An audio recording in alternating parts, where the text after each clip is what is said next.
Here's how to add a signature in Gmail. So first log into your Gmail account, then go to the gear icon, click on it, and then click on See All Settings. Then look for signature, which is right here.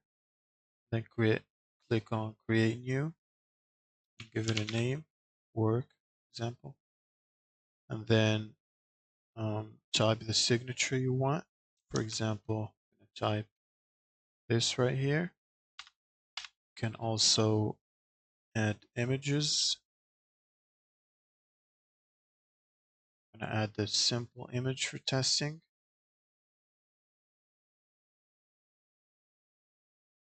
Upload the image and it will appear here. Click on Allow.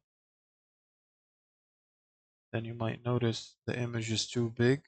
You can just click on it and then choose the size you want. I want small here.